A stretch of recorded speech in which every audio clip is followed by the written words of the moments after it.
E aí, gente, Renaissance aqui. No episódio de hoje, eu vou falar sobre teoria da informação na ecologia. Eu já falei sobre esse tema em livro e também eu fiz sobre teoria da informação em outros temas, né? Fiz um vídeo sobre teoria da informação em buracos negros, na termodinâmica, e agora a gente vai aplicar para ecologia. E normalmente o que você pensa de ecologia na escola é totalmente diferente do que a gente vai falar aqui. Normalmente, quando você vê ecologia na escola, é uma coisa mais simples, né? Pensa em coisa tipo do que cai no Enem da vida, em cadeia alimentar, em é, habitats, aí tem os animaizinhos que vivem em cada habitat. Uma coisa simples, né? Tem algumas questões ou outras que são interessantes, mas no geral, que eu, por exemplo, vi na minha escola em ecologia, era bem chato, na verdade. E, mas o que a gente vai ver aqui é um pouquinho mais complexo. Na verdade, tem uma tese que a primeira da descrição foi que eu até li em live, foi aqui me inspirou a fazer esse vídeo e me fez interessar nessa questão quando eu tava estudando sobre teoria da informação. E o paper literalmente, o título é mais ou menos Information Theory in Ecology, né? Era uma tese, acho que de mestrado ou doutorado, de um cara dos Estados Unidos, e que falou de uma forma muito interessante. Então, quais são os princípios básicos de teoria da informação na ecologia? Primeiro, é sobre o que é teoria da informação. A teoria da informação tem a ver com propriedades físicas sobre um sistema que a gente pode analisar de forma matemática. A quantidade de informação, o flow de informação e a qualidade da informação, o conteúdo da informação. E toda informação é física. Então é um sistema que é físico, a gente pode tentar simular ele, a gente pode analisar características dele, de comportamento geral, que podem ser sumarizadas e testadas para ver se funcionam ou não. Eu acredito que a forma mais visual, é porque é uma teoria muito visual, é os diagramas de Voronoi. O que é o diagrama de Voronoi? Ele é uma. Até eu postei no Instagram uma vez. Ele é um diagrama que busca mostrar as regiões onde diversos tipos de animais eles se exemplificam dentro de um habitat. Então, você pode mapear isso, saber as migrações de certos animais para outros locais, os animais que são predadores, que são presas, quais as questões migratórias deles, né, naquele habitat. Tem questões de probabilidade de sobrevivência dos animais que tem casos em que ele vai ter que fazer algo que normalmente ele não faz. Então, vamos supor que uma região específica é devastada pela chuva, pela, por falta de comida ou coisa do tipo, né? E aí, uma manada de lobos, por exemplo, ela sai de um local de uma migração comum ao longo do ano que ela faz e tenta achar em outro lugar. Então, muito relacionado a teorias de probabilidade do que é chamado de homeostase, né? O que é homeostase? Nós também temos isso, né? Nesse contexto, homeostase tem a ver com a relação que a gente tem com não só bem-estar, mas, por exemplo, a sensação de você que você não tá com fome, por exemplo. Quando você não se alimenta, quando você não toma água, vamos supor, sua homeostase, ela vai cada vez mais ficar depredada, né? Depletada. O que significa isso? É, as questões neurológicas, químicas, metabólicas que estão relacionadas à fome, elas são princípios relacionados à homeostase. Então, quando você sente fome, você não tá conseguindo manter essa homeostase. E a homeostase tem a ver com a gente mantendo o comportamento metabólico normal. Se você deixar de comer algumas proteínas, por exemplo, é, algumas proteínas, você pode ter problemas relacionados a alguns órgãos, relacionadas a doenças que podem acontecer, né? Enfim. Mas se você deixar de comer no geral, também você vai ter problemas relacionados a não conseguir manter as funções normais do seu corpo. Porque o seu corpo precisa de energia. E com animais também é assim. E muitos animais morrem nesse ciclo da vida, no habitat específico deles. E muitos animais, eles não têm, talvez, tanta capacidade quanto outros. Então, não tem mais nada de lobos que vão ser bem-sucedidos ao longo do ano. Ao longo de ciclos do ano. Em fazer sua caça rotineira. E outras menos. E a gente tem que entender que é uma coisa muito ampla, né? A criação divina é muito ampla porque a gente tem muitos quilômetros quadrados que tem que compor esses diagramas de Voronoi. Normalmente, quando as pessoas falam sobre diagrama de Voronoi, é uma área mais pequena para você conseguir lidar com essa informação de uma forma mais fácil, né? Se você quiser fazer uma análise do ponto de vista da teoria da informação da ecologia de todo eh, um país, por exemplo, todas as questões relacionadas à ecologia desse sistema é mais complexo do que somente um parque específico, por exemplo. Não um parque em si, é como se fosse um sítio em que tem, por exemplo, na Mata Atlântica, por exemplo, uma parte específica da Mata Atlântica, naquela região ali você quer estudar o que está acontecendo, né? E não adianta ficar só na teoria, né? Tem que ter a parte prática de experimental, você conseguir analisar é, seções dessa Mata Atlântica, por exemplo. Um exemplo aqui é próxima a São Paulo, por exemplo. Ali no, se você entra ali na mata relacionada a depois do Horto Florestal, por exemplo, você vai ver regiões que podem ser estudadas dessa forma.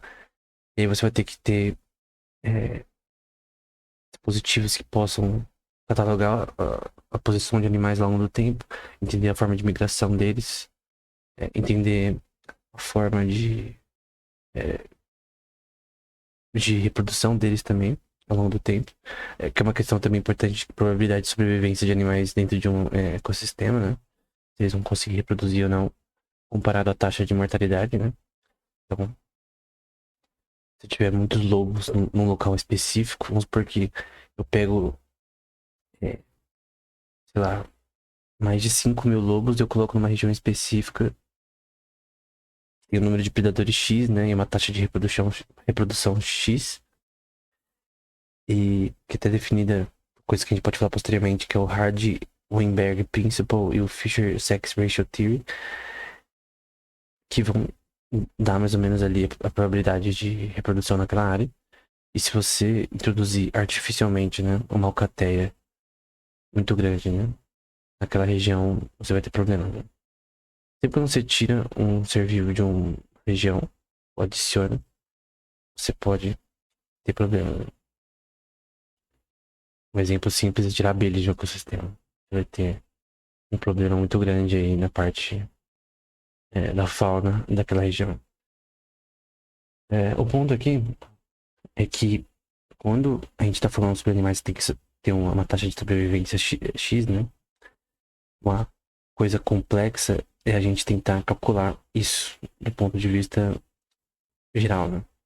Que, obviamente, a coisa mais legal possível, mais perfeita possível seria ter informação sobre todos esses animais, a posição deles, o estado metabólico deles, mas isso é impossível, né?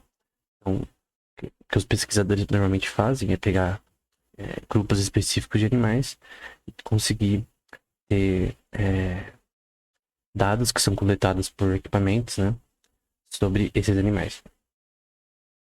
E dados também metabólicos, né? Tem até uma teoria chamada Metabolic Theory of Ecology, que é relacionada a essa questão de probabilidade de sobrevivência com base na capacidade dos animais de atingir, de maximizar sua homeostase. O que seria maximizar sua homeostase? É caçar e ser eficiente na sua caça, por exemplo, um leão, ou uma alcateia de lobos, hienas, ser eficiente na sua caça e conseguir sobreviver. Você vê vários documentários sobre isso, né? você vai ver que tem alcateias que elas passam fome. Tem alcateias, eu já li artigos sobre isso que eu citei em... É difícil lembrar o livro. Creio que... Acho que nesse da teoria da informação eu cito. E no volume 2 do Inquisitiones Ex Natura eu também cito. Tá na bio do meu Instagram, se alguém quiser ver os livros ali. O segundo volume, se eu não me engano. Tem uma parte sobre essa questão. Por incrível que pareça, em teoria relacionada a o Red Dead Redemption. Tem que ler pra saber que tem a ver. Mas o ponto aqui é que maximizar sua homeostase. Isso é difícil às vezes. E isso depende da capacidade desse animal de conseguir fazer esse tipo de informação relacionada a isso. E tem uma capacidade de aprendizado, né? Então tem uma coisa em neurociência relacionada a animais, né? Que é parecida com a dos humanos nesse contexto. De ter cada espécie, intra-espécie, tem a sua capacidade e foco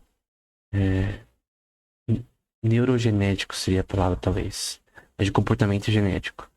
Então, desde o embrião até a formação de todo o animal em si e o desenvolvimento ao longo dele, tem restrições no que é normalmente chamado de instinto, né? Então, você pode tentar criar um leão como se fosse um gatinho, mas em certas situações ele é um animal violento, assim como um tigre também. Então, o tigre, por exemplo, é um animal violento por design. Deus fez ele assim. Ele, a sua estrutura genética molecular, da sua forma de ser moldado e criado desde o embrião, ele tem essa tendência. Então, a gente vê tendências de animais que são inofensivos, que são mais ou menos inofensivos ou não. Animais que são extremamente ofensivos como no território dele. E é uma questão que é genética. Genética comportamental. Obviamente, a gente não pode substituir também a questão do ambiente que o animal vai aprender e tal. Se o animal crescer num cativeiro, o comportamento dele vai ser diferente dele crescer na selva. Tanto que se você pegar um animal do cativeiro, isso todo mundo conhece, né? Colocar na selva, ele vai poder ter problemas, né? Porque ele não sabe caçar, ele não teve nenhum aprendizado. Em alguns tipos de animais, o seu bando de ensino. E essa questão também de tentativa e erro, né? Porque se você, por exemplo, vê documentários e vídeos de predadores tentando caçar, várias dessas caças falham, né? O cervo corre mais que o tigre, o leão, a hiena. E tem várias outras questões que... É uma questão física, né? Tipo, então um crocodilo, por exemplo, ele tá na selva, ele tá numa parte, no oásis, sei lá, onde tem vários animais bebendo água. Eu já vi documentários sobre isso. É legal de ver documentários e ver isso acontecendo. Quando ele, de uma forma bem escondida, né, tenta abocanhar os animais, né, às vezes ele acerta, às vezes não. Às vezes o animal escapa. Às vezes o animal ele fica ferido. Depois o predador vai lá e termina o trabalho. Eu vi esses dias de uma águia que um crocodilo pegou ela pela pata. Eu não sei se é pata que fala. Acho que é pata, né? Não sei. Pelo pé, vai eu falar pé que é mais fácil. Embora não seja, né? E não conseguiu fugir. Acho que ele bateu as asas na água, né? Ficou pesado, enfim. Então, mas quando um pesquisador quer entender isso do ponto de vista mais acurado possível, ele vai buscar ter esses equipamentos para conseguir mapear a localização desses animais. E tem artigos que fazem isso, né? É, eu já vi artigos mostrando essa questão de localização de animais usando esses equipamentos. E não só a localização, mas também dados metabólicos, né? Então, dados relacionados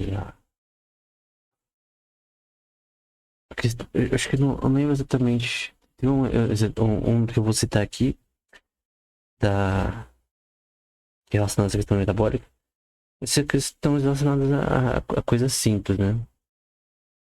Do organismo do animal, que determina a sua taxa de sobrevivência, né? Depois eu falo com mais detalhes sobre isso, né? Então, por incrível que pareça, também essa questão de competitividade de animais também é relacionada à teoria dos jogos, né? Então, dado N agentes nesse ecossistema, a gente tem um conjunto de estratégias que cada agente vai tomar para suas decisões. E essas estratégias, seguindo o teorema de Von-Neumann, o Minimax Theorem, o teorema Minimax, é que eles querem minimizar suas perdas e maximizar seus custos, né? Então, mesmo o animal herbívoro, ele quer maximizar seus ganhos, né? Ele quer comer, ficar, descansar, produzir, enfim, sem ter nenhum predador por perto. E o que ele quer minimizar é suas perdas relacionadas a tanto comida, a achar comida e também tornar inseguro, né? Então, por exemplo, um coelho, ele não quer ir numa área que ele sabe que tem cobra. E ele sabe que pode dar ruim. Uma questão de probabilidade, né? Tem probabilidade da cobra estar lá, não. Tem probabilidade de não ter nenhuma, tem probabilidade de ter uma escondida. E isso é o ponto de vista individual, né? Quando a gente pensa do ponto de vista macroscópico, tem, tipo, milhares de animais competindo entre si pelos recursos que são naturalmente limitados, né? Então, não tem, por exemplo, uma reprodução infinita, comida infinita, para uma cotéia de lobos numa região específica dos Estados Unidos, por exemplo. Você está aqui randomicamente em Utah, por exemplo, não sei. Não sei da geografia de Utah. Uma coisa que eu não sei é geografia, por sinal. Por enquanto, né? Enquanto não é tão útil. Talvez na teologia seja útil, mas não manjo ainda não. Mas vamos por uma área específica dos Estados Unidos. Tem uma região que tem uma cotéia de lobos. E tem uma comida X ali. Tanto a taxa de reprodução da alcateia e das suas presas são importantes para ter um equilíbrio, né? Porque até se os lobos fossem tirados dali, o equilíbrio ia ser desbalanceado, né? E você teria um sistema em que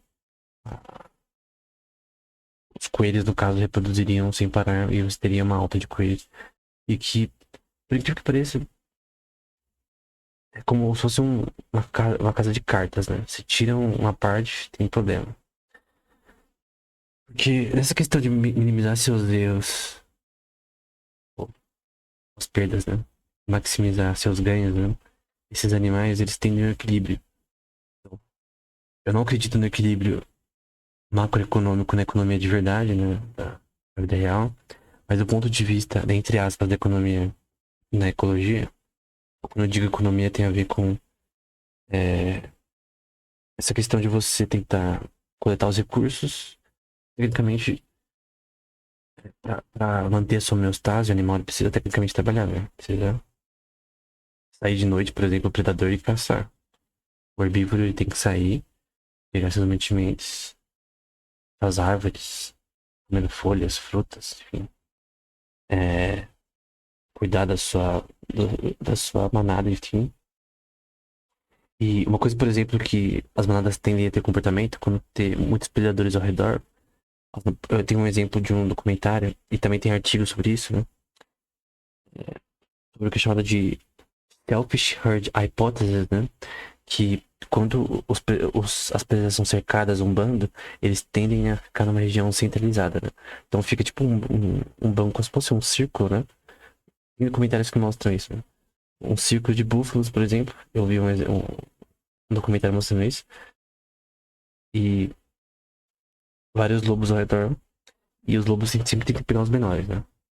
Você vê esses vídeos com frequência, documentários com frequência sobre animais, do Netio, enfim. Você vai ver que sempre os menores, né? Os mais fracos, que são os que caem rápido, né? Eu vi por exemplo, que um búfalo defendeu o outro que tava caindo. Derrubou o lobo, né? Enfim, é legal ver esses vídeos. E O que tende, do ponto de vista computacional, é uma centralização desses animais que juntos eles são mais seguros do que andando separados que nem loucos, né? Eles andam bem devagar, na verdade. Até os predadores existirem, né? Às vezes um filhotinho escapa e aí o próprio, o próprio bando deixa ele pra fugir, enfim. Questão de probabilidade de sobrevivência, né? Competitividade. E às vezes, para maximizar sua probabilidade de sobrevivência, a horda ela sacrifica um, né? Um foi pego, então bora fugir. E você vê muitos documentários assim. Então, o teorema minimax do von Neumann, que é fundamental para entender a teoria dos jogos dele, que é aplicada à economia, é aplicável também aqui na teoria da informação, na ecologia, especialmente quando a gente fala sobre competitividade e as estratégias que cada um dos animais com sua genética comportamental específica é, vão usar para conseguir maximizar os seus ganhos, né?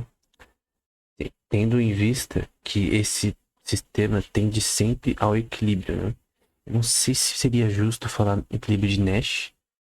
O equilíbrio de Nash é mais aplicado para a economia na vida real, mas é um equilíbrio. É um equilíbrio que ambas as tanto predadores quanto presas tendem a um equilíbrio populacional em relação à ação dos outros. Embora organicamente, algumas vezes, a gente pode ver parcialmente extinções de animais, de seres vivos, que foram organicamente. Não foi por causa do homem, não foi por causa de ninguém. Organicamente naquele sistema, aquele ser vivo, ele foi eliminado. Porque ele foi fraco ao longo do tempo, enfim. Pense como quiser. Então, tem essa questão de probabilidade de sobrevivência de cada animal. E a gente tá falando de, sei lá, milhares de animais. Isso pode ser explicado para insetos também, embora seja algo muito específico. A gente vamos focar em animais grandes, e senão daqui fica mais complexo. Mas essa, o objetivo deles é maximizar o longo resultado. Né? Então, tem uma coisa que é chamada Neutral Theory of Biodiversity, que busca mostrar a razão do agrupamento de certos animais em certos locais, dada a probabilidade natural e orgânica de sobrevivência deles naquele ambiente. Então, é uma questão de que é uma coisa orgânica, né? A forma que os animais se locomovem, aprendem a se locomover também naquele contexto, naquele sistema, para buscar maximizar seus ganhos e minimizar suas perdas, que é uma relação à probabilidade de sobrevivência. Né? Uma questão lógica. Então, por exemplo, se você transformar um leão pra Antártida, com um pinguim de leão da selva, né, que viveu ali vários tempos na selva, ele não vai conseguir sobreviver muito bem. Talvez sim, não sei. Mas vai ter animais que não sobrevivem em outros ecossistemas. Você troca ele de habitat, não vai dar certo. Por isso que é muito importante que alguém que vai realocar um animal para tava em cativeiro, vai alocar na natureza, pensa muito bem sobre isso. Em que lugar, se ali ele vai conseguir aprender, ter uma curva de aprendizado rápida para conseguir sobreviver naquele ecossistema. E às vezes não sabe. Eu creio que se eu soltar uma ave que ficou a vida inteira presa na gaiola, ela vai voar, né? Mas será que ela vai conseguir sobreviver ao longo do tempo? Por muito tempo? Talvez não. Ela não teve nenhum aprendizado relacionado a como sobreviver, a coletar recursos no ecossistema. Mesmo pombos, eles têm que aprender, por exemplo, como coletar os recursos naquele ecossistema da forma mais eficiente possível. E tudo tem a ver com eficiência, né? Tem um teorema, por exemplo, que é o Dynamic Energy Budget Theorem, o teorema dinâmico da energia, do orçamento de energia, que fala sobre a probabilidade de sobrevivência, taxa de reprodução e de encontrar novos companheiros, dada a população deles e a biodiversidade da região. Então, a questão de alocação de recursos, né? Parece estranho quando a gente fala sobre ecologia, sobre animais, né? Mas uma manada de leões, por exemplo, ele precisa entender como naquela região específica, que região ficar quando migrar de maneira correta. Então não tá tendo comida aqui, pra onde eu tenho que migrar? qual que é a maneira mais eficiente para essa manada migrar, gastar o mínimo de energia possível sem morrer, né? Sem passar desnutrição, que é muito comum entre animais. Embora no livro de Jó diz que Deus alimenta os animais quando eles pedem, né? Mas, enfim, é, questões de disponibilidade em ciclos de comida em regiões de recursos que não sempre estão dispostos, né? Nem sempre estão ali bonitinhos na região. Em um paper do Kojima, ele diz: para criar um balanço de massa, precisamos de uma forte suposição de homeostase, conjuntos de metabólitos que não mudam na composição química. Isso exclui modelos bioquímicos que seguem compostos químicos específicos, porque precisamos seguir todos os produtos químicos compostos em um indivíduo para criar um equilíbrio de massa que é o que é impossível. Portanto, a noção de pool de metabólitos é inevitável, né? Então, tem questões específicas com relação a chamada de entropia nesse contexto, né? Para conseguir medir corretamente quanto aquele organismo está realmente, entre aspas, cheio, né? O que vai capacitar ele de sobreviver, né? Ou será que o que ele comeu, as coisas que ele comeu é o suficiente para ele sobreviver? Por quanto tempo? O quanto uma população pode decair por questão de falta de certos tipos de presa que dão proteínas específicas. Comer coelhos é diferente de cervos. Então, tem gamas de coisas que o predador recebe que não vai receber de substitutos, né? Então, mesmo nós temos substitutos para comidas, por exemplo. Por exemplo, não sei, em questões de, por exemplo, beber. Para muitas pessoas, a Pepsi é um substituto de Coca-Cola. Eles preferem Coca-Cola, mas eles pegam Pepsi quando só tem Pepsi. Ou entre Coca-Cola e Fanta, eles sempre vão escolher Coca-Cola. Também tem para comidas, alimentos também. Ponto que animais também buscam substitutos quando há falta da sua presa principal. Então tem um pool de presas que são as principais, e dentro dos herbívoros tem aqueles alimentos principais, e quando tem falta por algum sentido, por algum motivo, seja ele orgânico ou por causa humana, eles precisam achar substitutos, né? Pra conseguir manter a sua homeostase, que é uma coisa muito simples, né? Se tem fome, eles precisam comer. É simples.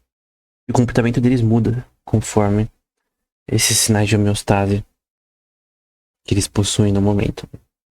Então, é uma coisa simples, embora muito complexa de você medir.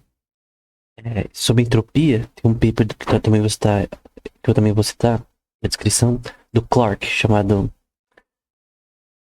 Temperature and Metabolic Theory of Ecology. Ele vai dizer aqui, abre aspas, né? Essas coisas confundem a posição de efeitos entrópicos em uma sequência de eventos complexos envolvidos na catálise de enzimas, né? Catálise de enzimas é para meio que se fosse a ignição para ações metabólicas. Basicamente, se você morre, todas as funções proteicas são feitas dessa forma. Então, e eventos no qual a água tem uma parte integral nessa questão. Então, ele está falando sobre a questão da importância da água em todo o sistema metabólico de animais, também, seres humanos também, nesse caso é o foco animal, para ver como a entropia é importante e necessário considerar a termodinâmica da catálise de enzimas, né? Então, sem água, por exemplo, esses animais eles não vão conseguir processar metabolicamente, né, as funções internas que são necessárias para a sobrevivência. Então, essa é a causa, né? Porque que eles podem ter menos probabilidade de sobrevivência por conta disso. Ele vai também citar que, em particular, a água não é somente um solvente nessa questão que a gente está falando do metaboloma animal, né? Mas também reagente ou produto na maioria das principais classes de reações, como condensação, hidrólise e hidrogenação. A maior importância da água, entretanto, vem através de interações de ligações fracas, né, com moléculas de proteína. Eu creio que ele está falando aqui sobre Van der Waals forces, né, que é muito importante aí na química do corpo humano também. Então, questões aí magnéticas de força fraca, aí, positivo e negativo nessas interações entre proteínas, né? Ligações fracas, como ligações de hidrogênio, têm uma frequência vibracional baixa. E isso dá uma entropia apreciável, né? Então, esse contexto aqui também é chamado de Water Protein Interactions, né? Interações de água-proteína. E tudo isso aqui está englobado no metaboloma dos seres vivos. Pensa no metaboloma como um conjunto de questões metabólicas que envolvem processos físicos necessários para a sobrevivência, tanto humana quanto animal. E isso é importante para a homeostase do indivíduo. E populações também de animais. Então, eles precisam de proteínas o suficiente relacionadas à sobrevivência. Tem presas específicas, alimentos específicos que eles precisam. Tem alimentos que comem. Perdão, tem animais que comem frutas, tem animais que comem folhas, tem animais que comem grama. Então a questão é que, na falta dessas coisas, eles vão ter um sistema, um metaboloma mais frágil em vários contextos que podem ser medidos, né? E eles não vão conseguir manter sua homeostase.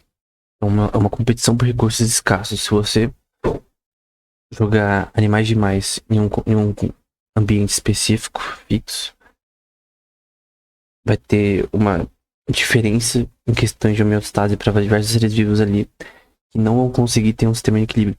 Eu creio que, na verdade, se a gente pensar nisso, organicamente, sistemas populacionais de animais, com insetos, plantas, vários tipos de seres vivos, a fauna, o bioma, eles têm uma probabilidade de sobrevivência que fixa eles naquele habitat. É o que a gente já falou anteriormente. A Neutral Theory of Biodiversity. Tipo, por conta que aquele animal só consegue sobreviver ali, ele não tem como fazer grandes migrações para outros locais e por isso tem uma região limitada de onde ele está. Naturalmente é por isso que tem animais em certas regiões do mundo e outras não. Tanto questões de águas, né? Questões de regiões aí dos oceanos em que tem animais numa região, peixes específicos naquela região, porque aquele é o único lugar que ele pode sobreviver normalmente. Embora tenha como, em alguns contextos, você trazer um animal ou peixe de uma região para outra. Tem alguns que fazem grandes migrações, embora outros não. Então, como eu disse, tem migrações que são, entre aspas, randômicas, né? Que eles fazem totalmente de forma a lidar com problemas de escassez de comida. Então, é uma questão complexa quando a gente pensa sobre essa questão de como e por que populações específicas são de certas áreas quando a gente vê o diagrama de Voronoi desses animais, né? Então, uma tese que eu usei como base, né? Do Pablo Marquet. Pablo Marquet ou não? Não, perdão. É do Ramon Margalef, de 1973. Que é Information Theory in Ecology, né? Foi dessa tese pra frente que eu comecei a me interessar nesse tema. Ele vai, por exemplo, dizer sobre competição, entre aspas. Ele vai dizer competição. Isso pode ser visto no sentido bem amplo. A sucessão vem da reprodução diferencial de várias espécies que formam a comunidade, com a introdução possível de novas espécies e extinção de algumas delas. Então tem vezes que organicamente espécies são extintas porque na probabilidade de sobrevivência ali eles não foram bem sucedidos, não foram eficientes, né?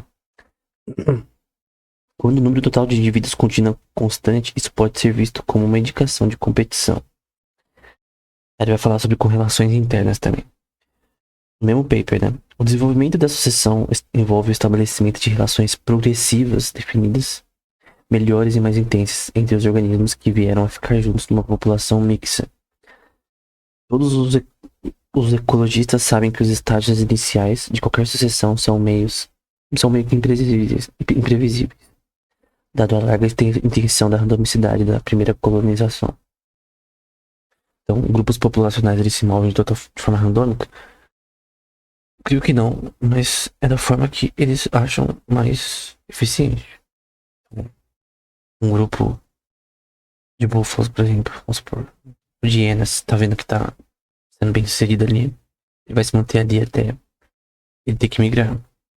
E isso vai ter vários movimentos contínuos de presas e predadores, de animais herbívoros, onívoros e carnívoros, em diversas partes para conseguir lidar com questões relacionadas à quantidade de recursos que estão em cada região, né? E até questões de climáticas, né?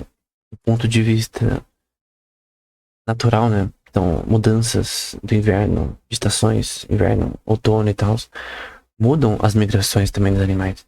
Não tem padrões de migração em animais terrestres, em animais aquáticos, em animais que são aves, né?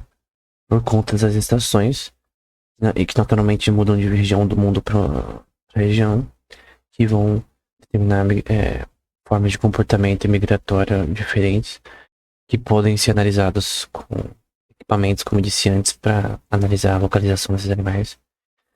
Do ponto de vista metabólico, a probabilidade de manter a homeostase ao longo do tempo, né? Então, creio que essa questão é muito interessante, né? Então, existe sim uma competição real entre eles, esse ecossistema, que seguem essa neutral theory of biodiversity. Então, ao longo dos anos, você consegue ver o mesmo grupo de animais naquele mesmo local sobrevivendo, seguindo de forma orgânica as taxas de reprodução e questões relacionadas à taxa de mortalidade. Tem questões, por exemplo, relacionadas a dividir caça. Por exemplo, eu vi artigos, eu estava escrevendo sobre isso, com relação a Red Dead Redemption, que aí eu li vários artigos nesse tema, né? Que, por exemplo, grupos de hienas que tinham que lutar. Tem documentário sobre isso também que você pode ver. Lutar com leões da caça que as hienas mataram, né? Então, as hienas caçaram, sei lá, um cervo, um gnu, e aí chega um leão ou um grupo de leões, né, e contesta aquela presa. E às vezes eles botam a hiena pra correr.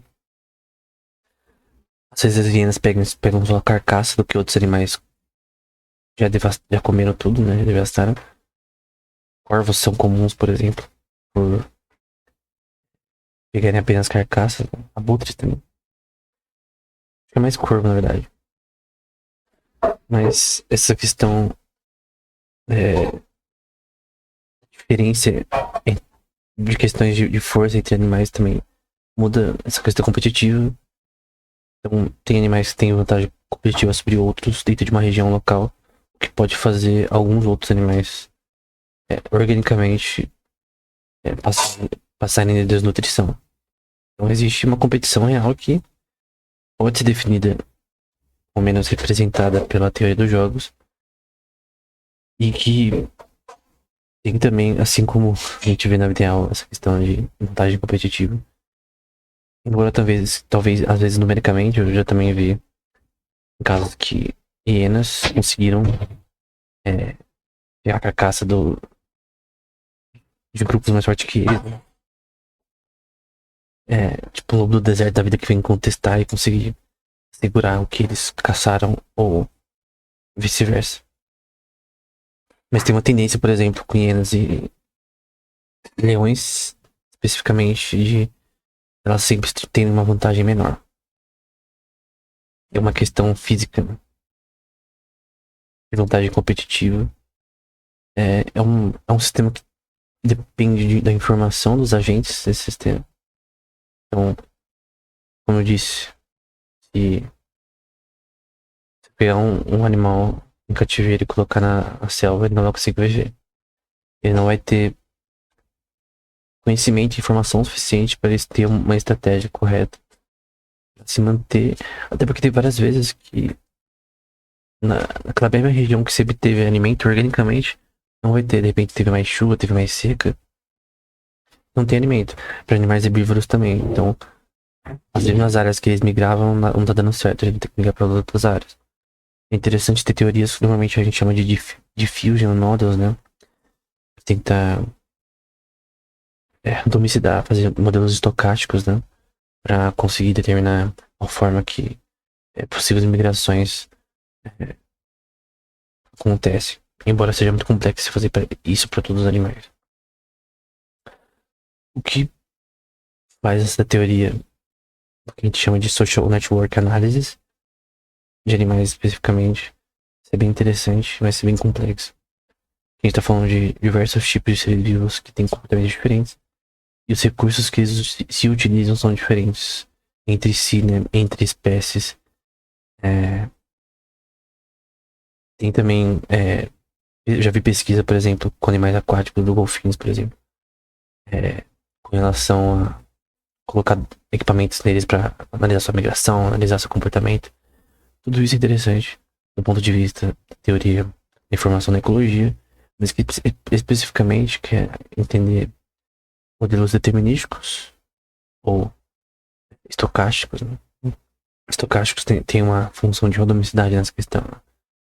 Determinístico e usa mais os dados bayesianos, né? Os dados que eles têm sobre o comportamento daqueles seres vivos ao longo do tempo, né?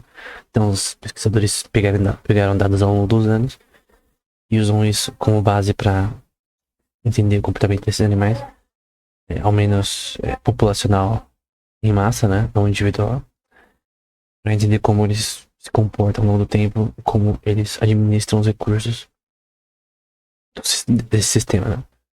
É interessante porque tem muitos vídeos sobre isso. Tem comentários, tem muitos artigos sobre isso. E eu creio que é bem interessante, né? Até, por exemplo, acho que, não lembro nada específico que eu vi. Até aves também tem um jeito específico de maximizar a sua capacidade de sobrevivência, né?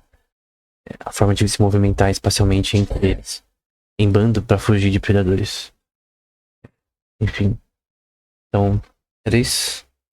Espero que tenha sido útil. Eu vou provavelmente falar sobre isso numa segunda parte. Até o próximo episódio.